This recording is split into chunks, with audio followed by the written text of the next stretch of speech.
नमस्कार। आज हम एक बहुत ही अहम कानूनी मामले पर बात करने वाले हैं। विहान कुमार बनाम हरियाणा राज्य। ये केस सुप्रीम कोर्ट तक गया और इसने गिरफ्तारी से जुड़े कुछ बेहद बुनियादी संवैधानिक अधिकारों पर काफी रोशनी डाली है। हाँ बिल्कुल। हमारे पास सुप्रीम कोर्ट का 7 फरवरी 2025 का पूरा फैसला है और आज हमारी कोशिश रहेगी कि इस फैसले में जो कानूनी सिद्धांत हैं, जो दलीलें दी गईं और सबसे जरूरी कोर्ट के जो निष्कर्ष हैं, उन्हें आसान भाषा में समझें। सही। समझिए कि ये जानकारी का एक निचोड़ है, बिना किसी भारी भरकम कानूनी भाषा के। बिल्कुल। और देखिए, ये मामला सिर्फ विहान कुमार की एक व्यक्तिगत अपील भर नहीं है। ये असल में हर नागरिक के मौलिक अधिकारों से जुड़ा हुआ है, खासकर हमारे संविधान का अनुच्छेद 21 जो जीवन और व्यक्तिगत स्वतंत्रता का अधिकार देता है, और अनुच्छेद 22(1। हाँ, अनुच्छेद 22(1) जो कहता है कि गिरफ्तार व्यक्ति को उसकी गिरफ्तारी का आधार जानने का हक है। एग्जैक्टली। उसी के महत्व को ये रेखांकित करता है। सही कहा। तो चलिए फिर इस मामले की परतें खोलते हैं। सबसे पहले ये बताएं कि इस केस का एकदम बिल्कुल मूल मुद्दा क्या था, किस बात पे सारा फोकस था? देखिए, मूल मुद्दा था अपीलकर्ता विहान कुमार का ये दावा कि भाई जब उन्हें गिरफ्तार किया गया तो उन्हें संविधान के अनुच्छेद 22(1) के तहत जो जरूरी है, यानी गिरफ्तारी के आधार, वो बताए नहीं गए थे। और ये उनका मौलिक अधिकार है, कोई मतलब मामूली प्रक्रिया नहीं है ये। अच्छा, तो ये कहानी शुरू कहाँ से हुई थी? मतलब विहान कुमार को गिरफ्तार करने की नौबत आई क्यों? क्या आरोप थे उन पर? तो इसकी शुरुआत हुई एक एफआईआर से। अच्छा। FIR number 121-23023। ओके। ये 25 मार्च 2023 को दर्ज हुई थी और इसमें आईपीसी यानी भारतीय दंड संहिता की कई धाराएं लगाई गई थीं, जैसे 409 जो सरकारी कर्मचारी या बैंकर वगैरह द्वारा विश्वासघात से जुड़ी हैं। अच्छा। 420 यानी धोखाधड़ी। 420 तो काफी कॉमन है। हाँ। फिर 467, 468, 471 ये सब जालसाजी से संबंधित है। और 120B यानी आपराधिक साजिश। तो आरोप काफी गंभीर थे, धोखाधड़ी, जालसाजी। गंभीर आरोप थे। और गिरफ्तारी कब और कैसे हुई? मैंने सुना है कि गिरफ्तारी के समय को लेकर भी कुछ अलग-अलग बातें सामने आई। हाँ, यहीं पर मामला थोड़ा सा उलझता है। विहान कुमार का कहना था कि उन्हें 10 जून 2024 को सुबह करीब 10:30 बजे गुरुग्राम में उनके ऑफिस से गिरफ्तार किया गया। सुबह 10:30 बजे? हाँ, लेकिन उन्हें मजिस्ट्रेट के सामने पेश किया गया अगले दिन, यानी 11 जून को दोपहर 3-3:30 बजे। ये तो सीधा 24 घंटे से बहुत ज्यादा वक्त हो गया। बिल्कुल। संविधान का अनुच्छेद 22(2) और सीआरपीसी की धारा 57 तो साफ कहती है कि गिरफ्तारी के 24 घंटे के अंदर, हाँ, यात्रा का जरूरी समय हटाकर व्यक्ति को मजिस्ट्रेट के सामने पेश करना ही होगा। बिल्कुल सही। और यही अपीलकर्ता का एक मुख्य तर्क भी था कि उनके इस संवैधानिक अधिकार का उल्लंघन हुआ। अच्छा। दूसरी तरफ राज्य सरकार यानी हरियाणा पुलिस, उनका दावा था कि गिरफ्तारी 10 जून 2024 को सुबह नहीं हुई थी। तो कब हुई थी? उनके हिसाब से शाम 6 बजे हुई थी। अब अगर शाम 6 बजे गिरफ्तारी हुई तो फिर अगले दिन दोपहर 3:30 बजे पेशी 24 घंटे के अंदर ही मानी जाएगी। ओह, ये तो समय का बहुत बड़ा अंतर है, सुबह 10:30 और शाम 6 बजे। हाँ, काफी बड़ा अंतर। और क्या ये बात सही है कि इस पर भी सवाल उठे कि गिरफ्तारी का जो सही समय है वो रिमांड रिपोर्ट या मजिस्ट्रेट के आदेश में ठीक से दर्ज ही नहीं था? जी हाँ, अपीलकर्ता की तरफ से ये भी कहा गया था। और देखिए, समय का ये फर्क इसलिए बहुत ज्यादा मायने रखता है क्योंकि ये सीधे सीधे अनुच्छेद 22(2) के संभावित उल्लंघन से जुड़ा है। अगर सुबह गिरफ्तारी हुई तो 24 घंटे का नियम टूट गया, सीधी बात है। इस मामले में एक और बहुत ही परेशान करने वाली बल्कि चौंकाने वाली बात भी सामने आई थी, वो अस्पताल वाली घटना। उसके बारे में कुछ बताएं जरा। हाँ, वो वाकई एक गंभीर प्रकरण था। हुआ ये कि पुलिस हिरासत के दौरान विहान कुमार बीमार पड़ गए। उन्हें पीजीआईएमएस रोहतक, मतलब post graduate institute of medical sciences Rohtak का बड़ा सरकारी अस्पताल है, वहां भर्ती कराया गया। अच्छा। और वहां पर कथित तौर पर उन्हें न सिर्फ हथकड़ी पहनाई गई अस्पताल में? हाँ, अस्पताल में, बल्कि उन्हें अस्पताल के बिस्तर से जंजीर से भी बांध दिया गया था। क्या मतलब, एक मरीज को बिस्तर से बांध दिया गया? ये तो अविश्वसनीय लगता है। क्या इसकी कोई पुष्टि हुई थी? बात तब और भी गंभीर हो गई जब अस्पताल के जो मेडिकल सुपरिंटेंडेंट थे, उन्होंने खुद इस बात की पुष्टि कर दी। अरे बाप रे। हाँ, तो आप समझ सकते हैं कि कोर्ट ने इस पर कितनी नाराजगी जाहिर की होगी। बाद में खैर राज्य सरकार ने कोर्ट को बताया कि इस घटना के लिए जो भी पुलिस अधिकारी जिम्मेदार थे उन्हें निलंबित कर दिया गया है और उनके खिलाफ विभागीय जांच भी शुरू कर दी गई है। ये तो सीधी सीधी मानवीय गरिमा का उल्लंघन है, जिसका संरक्षण अनुच्छेद 21 देता है। खैर चलिए अब मुख्य कानूनी दलीलों पर आते हैं। अपीलकर्ता की तरफ से वरिष्ठ वकील कपिल सिब्बल पेश हुए थे। उनके मुख्य तर्क क्या थे? उनके मुख्य तर्क बेसिकली 3 पॉइंट्स पर थे। पहला और सबसे महत्वपूर्ण, उन्होंने हाईकोर्ट में जो याचिका दायर की थी उसमें साफ तौर पर यह लिखा था कि उन्हें गिरफ्तारी के आधार बताए ही नहीं गए थे। ओके। ये न सिर्फ सीआरपीसी की धारा 50 का उल्लंघन है, बल्कि सीधे सीधे मौलिक अधिकार अनुच्छेद 22(1) उसका भी उल्लंघन है। दूसरा, उन्होंने कहा कि राज्य सरकार ने हाईकोर्ट में जो जवाब दिया उसमें इस बात से इनकार किया ही नहीं कि आधार नहीं बताए गए थे। सरकार ने बस ये कहा था कि विहान कुमार की पत्नी को गिरफ्तारी की सूचना दी गई थी। सूचना, आधार नहीं। हाँ, सिब्बल का तर्क था कि सूचना देना और आधार बताना ये 2 बिल्कुल अलग अलग चीजें हैं। अनुच्छेद 22(1) आधार बताने की बात करता है, सिर्फ सूचना देने की नहीं। और तीसरा बिंदु क्या था? क्या उन्होंने सुप्रीम कोर्ट के पिछले फैसलों का भी कुछ हवाला दिया? जी हाँ, बिल्कुल। उन्होंने सुप्रीम कोर्ट के 2 हालिया और बहुत महत्वपूर्ण फैसलों का हवाला दिया। पहला था पंकज बंसल बनाम भारत संघ। हाँ, सुना है इसके बारे में। और दूसरा प्रबीर पुरकायस्थ बनाम राज्य एनसीटी दिल्ली। इन दोनों ही मामलों में सुप्रीम कोर्ट ने यह स्थापित किया था कि अगर अनुच्छेद 22(1) के तहत गिरफ्तारी के आधार नहीं बताए जाते हैं तो वो गिरफ्तारी ही अवैध हो जाती है, उसे कानूनी माना ही नहीं जा सकता। अच्छा। और इसके साथ ही उन्होंने वो 24 घंटे में मैजिस्ट्रेट के सामने पेश न करने वाला मुद्दा यानी अनुच्छेद 22(2) का उल्लंघन, उसको भी जोरदार तरीके से उठाया। काफी मजबूत तर्क लग रहे हैं ये तो। इसके जवाब में फिर राज्य सरकार और जो दूसरे प्रतिवादी थे, यानी जिन्होंने एफआईआर दर्ज कराई थी, उनकी तरफ से क्या कहा गया?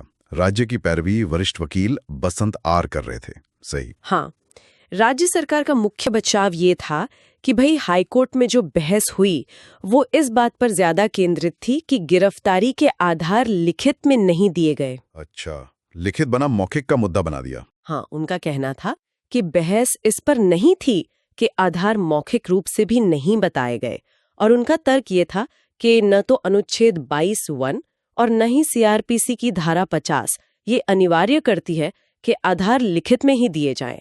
उनके मुताबिक मौखिक रूप से बताना भी काफी है। लेकिन सीआरपीसी की धारा 50 तो आधार बताने की बात करती है, मतलब अपराध का विवरण या अन्य आधार। उस पर उनका क्या कहना था?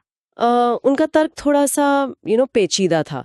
उन्होंने कहा कि सीआरपीसी की धारा 50 पुलिस अधिकारी को 2 ऑप्शन देती है, या तो वो गिरफ्तार व्यक्ति को अपराध का पूरा विवरण बताए या फिर गिरफ्तारी के अन्य आधार बताए।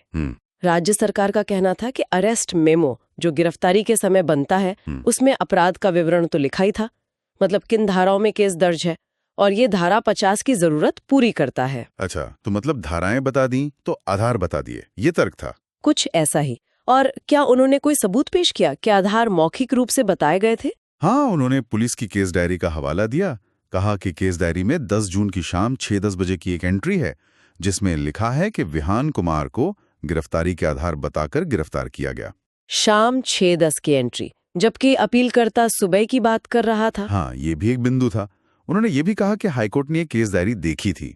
इसके अलावा सुप्रीम कोर्ट में जो लिखित दलीलें दी उसमें उन्होंने ये भी कहा कि 11 जून को जब रिमांड के लिए पेश किया गया तो रिमांड रिपोर्ट में गिरफ्तारी के आधार लिखे हुए थे। अच्छा, रिमांड रिपोर्ट में, ठीक है। और राज्य सरकार ने देरी का मुद्दा भी उठाया था शायद? हाँ, ये भी कहा कि अपीलकर्ता ने अनुच्छेद 22(1) के उल्लंघन का मुद्दा गिरफ्तारी के करीब 2 महीने बाद उठाया है, और अब तो मामले में चार्जशीट भी दाखिल हो चुकी है और अपीलकर्ता न्यायिक हिरासत में है, तो अब इस गिरफ्तारी की वैधता पर सवाल उठाना ठीक नहीं है। और दूसरे प्रतिवादी, जिनकी तरफ से वरिष्ठ वकील सिद्धार्थ लूथरा थे, उन्होंने मुख्य रूप से राज्य सरकार की दलीलों का ही समर्थन किया। उन्होंने इस बात पर खास जोर दिया कि पुलिस की जो केस डायरी है वो एक समकालीन रिकॉर्ड है, मतलब कॉन्टेम्परेनियस रिकॉर्ड, उसी समय बनाया गया दस्तावेज जो ये साबित करता है कि आधार बताए गए थे। तो एक तरफ मौलिक अधिकार का सीधा उल्लंघन का आरोप, दूसरी तरफ प्रक्रिया और केस डायरी की एंट्री। यहाँ आकर मामला वाकई दिलचस्प हो जाता है। हाँ, बिल्कुल। कोर्ट ने इन सब तर्कों का विश्लेषण कैसे किया? खासकर अनुच्छेद 22(1) की व्याख्या कोर्ट ने किस तरह से की? ये बहुत महत्वपूर्ण है। कोर्ट ने न्यायमूर्ति अभय एस ओका के लिखे फैसले में बहुत ही बारीकी से और स्पष्टता से विश्लेषण किया। सबसे पहले तो कोर्ट ने गिरफ्तारी की प्रक्रिया पर ही बात की, खासकर सीआरपीसी की धारा 41 या जो नया कानून है बीएनएसएस उसकी धारा 35 के संदर्भ में। कोर्ट ने कहा कि जिन अपराधों में सजा 7 साल से ज्यादा हो सकती है, उनमें गिरफ्तारी करने से पहले पुलिस अधिकारी के पास विश्वसनीय सूचना होनी चाहिए और उसे ये विश्वास करने का कारण भी होना चाहिए कि हाँ, इस व्यक्ति ने अपराध किया है और गिरफ्तारी जरूरी है। मतलब पुलिस यूं ही लापरवाही से किसी को गिरफ्तार नहीं कर सकती। ये तो हुई गिरफ्तारी की जरूरत पर बात। लेकिन गिरफ्तारी के बाद आधार बताने वाले अनुच्छेद 22(1) पर कोर्ट का क्या रुख था? कितना सख्त था कोर्ट? इस पर कोर्ट का रुख बहुत ही स्पष्ट और सख्त था। कोर्ट ने कहा कि अनुच्छेद 22(1) के तहत गिरफ्तार व्यक्ति को यथाशीघ्र as soon as may be गिरफ्तारी के आधार बताना ये एक अनिवार्य मौलिक अधिकार है। ये सिर्फ कोई कानूनी औपचारिकता नहीं है, बल्कि संविधान ने गारंटी दी है। तो जो राज्य सरकार का तर्क था कि सीआरपीसी की धारा 50 के तहत सिर्फ अपराध का विवरण बता देना काफी है, उसका क्या हुआ? कोर्ट ने उसे माना? नहीं, कोर्ट ने राज्य सरकार के इस तर्क को सिरे से खारिज कर दिया। कोर्ट ने साफ किया कि सीआरपीसी की धारा 50 में जो आवश्यकताएं हैं वो अनुच्छेद 22(1) के मौलिक अधिकार के अलावा हैं, वो उसे कमजोर या उसकी जगह नहीं ले सकती। अच्छा। धारा 50 में जो शब्द इस्तेमाल हुए हैं, अपराध का पूरा विवरण या अन्य आधार, वो अनुच्छेद 22(1) में इस्तेमाल हुए गिरफ्तारी के आधार ग्राउंड्स फॉर सच अरेस्ट से अलग हैं। कोर्ट ने कहा कि गिरफ्तारी के आधार ज्यादा व्यापक होते हैं, उनमें वो तथ्य और परिस्थितियां भी शामिल होनी चाहिए जिनके आधार पर पुलिस ने गिरफ्तारी का फैसला किया, ताकि व्यक्ति वाकई समझ सके कि उसे क्यों गिरफ्तार किया गया है। सिर्फ धारा बता देना काफी नहीं है।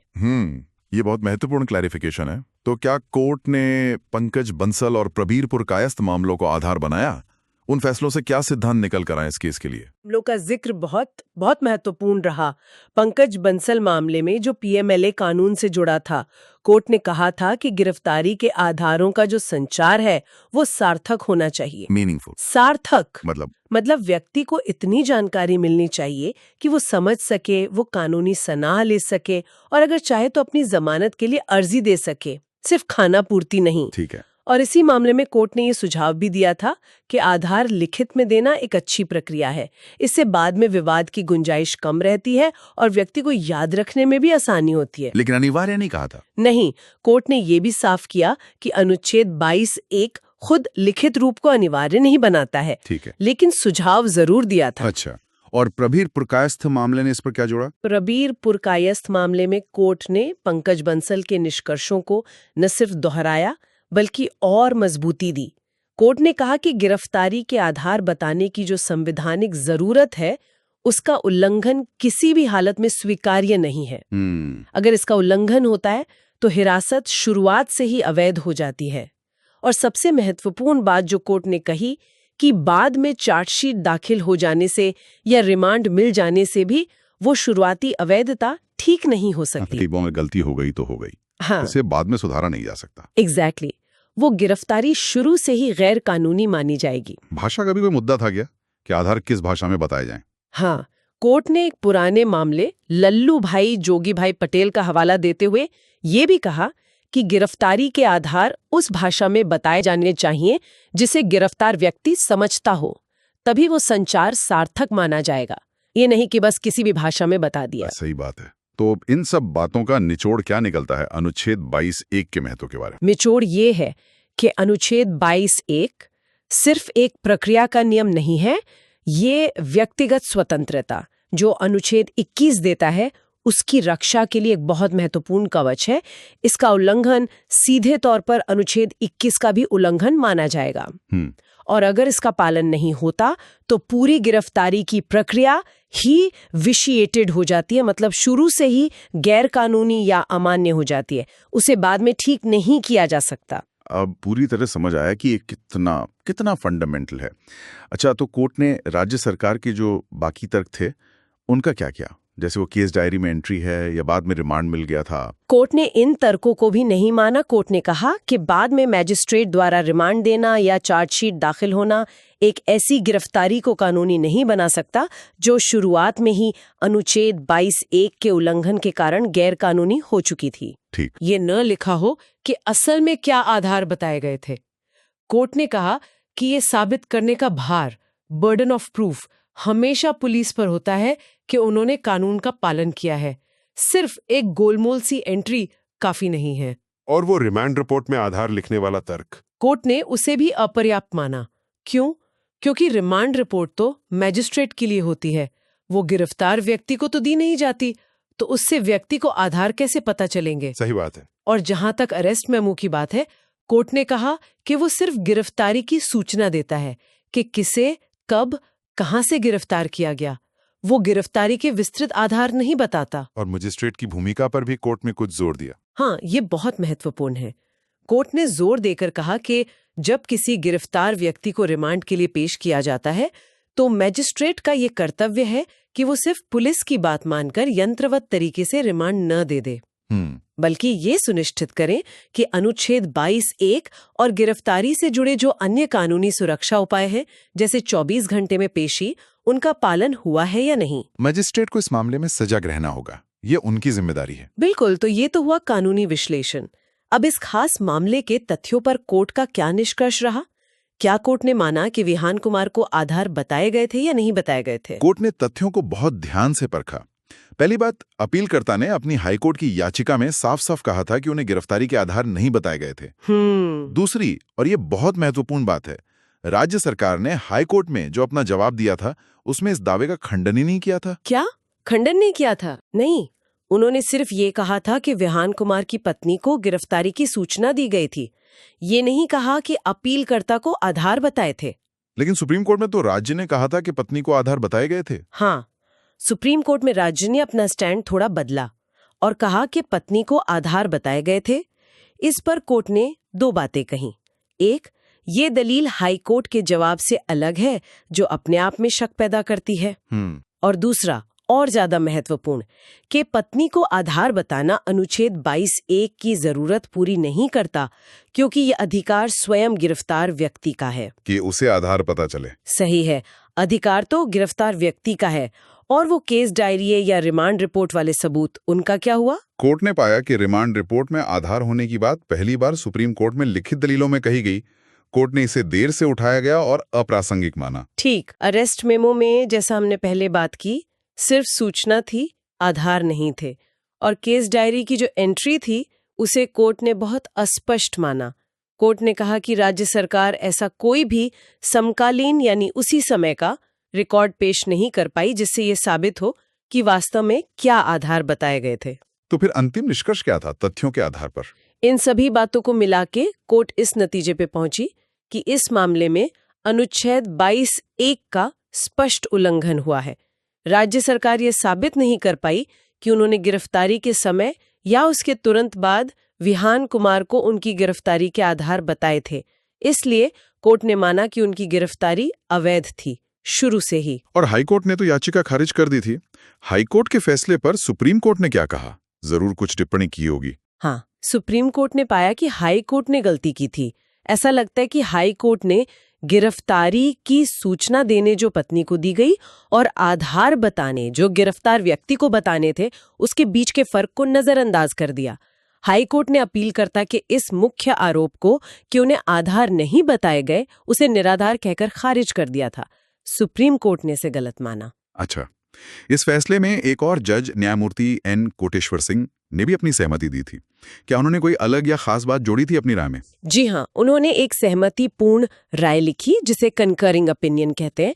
उन्होंने इस बात पर और जोर दिया कि गिरफ्तारी के आधार बताने का मकसद सिर्फ एक सूचना देना भर नहीं है। तो क्या है मकसद? इसका असली उद्देश्य है व्यक्ति को इस लायक बनाना कि वो अपनी स्वतंत्रता, जो अनुच्छेद 21 का मूल है, उसकी रक्षा के लिए कदम उठा सके, जैसे कि कानूनी सलाह लेना या जमानत के लिए प्रयास करना। ये इनेबलिंग प्रोविजन है एक तरह से। मतलब अधिकार को प्रभावी बनाने के लिए। हाँ, उन्होंने सीआरपीसी की धारा 50(a) का भी जिक्र किया। ये वो धारा है जो पुलिस पर ये बाध्यता डालती है कि वो गिरफ्तार व्यक्ति के किसी दोस्त या रिश्तेदार को गिरफ्तारी की सूचना दे। न्यायमूर्ति सिंह ने कहा कि धारा 50A भी अनुच्छेद 22(1) के उद्देश्य को और मजबूत करती है, क्योंकि इससे बाहरी दुनिया को भी गिरफ्तारी का पता चलता है और मदद पहुंचने की संभावना बढ़ती है। अच्छा पॉइंट है। तो ये सारी कानूनी बहस, विश्लेषण और तथ्यों को परखने के बाद अंत में फैसला क्या हुआ? कोर्ट ने क्या आदेश दिया? अंतिम फैसला ये था कि विहान कुमार की अपील स्वीकार की गई। उनकी जो 10 जून 2024 को गिरफ्तारी हुई थी, उसे गैर कानूनी और अवैध घोषित कर दिया गया। अवैध घोषित हो गई। हाँ, और इसके परिणाम स्वरूप कोर्ट ने आदेश दिया कि उन्हें तत्काल रिहा किया जाए। तत्काल रिहाई।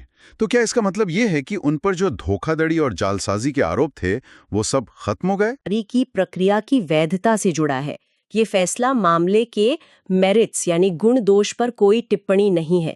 मतलब कि असल में अपराध हुआ या नहीं, इस पर यह फैसला कुछ नहीं कहता। अच्छा, तो ट्रायल चलेगा? हाँ, चार्जशीट दाखिल हो चुकी है, तो ट्रायल यानी मुकदमा आगे चल सकता है। कोर्ट ने बल्कि अपीलकर्ता को निर्देश दिया कि वो ट्रायल में सहयोग करे और इस जमानत के लिए जो भी निर्धारित बॉन्ड वगैरह है वो भरे। समझ गया। और हरियाणा सरकार के लिए भी कुछ निर्देश थे, खासकर वो अस्पताल वाली घटना को देखते हुए। हाँ, कोर्ट ने राज्य सरकार को 2 बहुत अहम निर्देश दिए। पहला, भविष्य में अस्पतालों में विचाराधीन कैदियों को हथकड़ी लगाने और बिस्तर से बांधने जैसी जो गैर कानूनी और अमानवीय प्रथाएं हैं, उनको रोकने के लिए सख्त दिशा निर्देश जारी करें और उनका पालन भी सुनिश्चित करें। ये बहुत जरूरी था। हाँ, और दूसरा, सामान्य रूप से भी अनुच्छेद 22 के तहत जो भी संवैधानिक सुरक्षा उपाय दिए गए हैं, उनका पुलिस द्वारा सख्ती से पालन किया जाए, ये सुनिश्चित करें। मतलब सिर्फ इस केस में नहीं, बल्कि हमेशा। ये फैसला वाकई बहुत बहुत महत्वपूर्ण लगता है। हाँ बिल्कुल, ये गिरफ्तारी की शक्तियों के इस्तेमाल में जो संवैधानिक सीमाएं हैं और जो प्रक्रियात्मक निष्पक्षता यानी प्रोसीजरल फेयरनेस है, उसके महत्व को फिर से स्थापित करता है। ये याद दिलाता है कि अनुच्छेद 22(1) कोई मामूली नियम नहीं है, बल्कि व्यक्तिगत स्वतंत्रता की बुनियाद का हिस्सा है।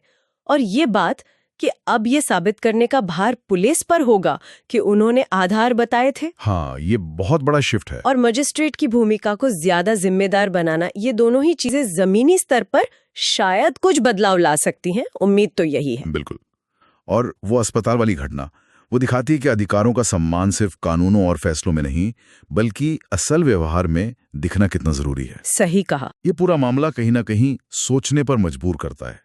क्या हमारी व्यवस्था में ऐसी प्रक्रियाएं और ऐसा प्रशिक्षण संभव है जो पुलिस की जांच की जरूरतों और एक व्यक्ति के मौलिक अधिकारों के बीच हर बार, हर स्थिति में सही संतुलन बना सके? ये वाकई एक बड़ा सवाल है। ये एक बड़ा सवाल है जिस पर शायद व्यवस्था से जुड़े हर व्यक्ति को और हम सभी को भी सोचना चाहिए। आज के लिए बस इतना ही। उम्मीद है इस मामले की गहराई में उतरकर कानून और अधिकारों के बारे में कुछ नया और महत्वपूर्ण जानने समझने को मिला होगा।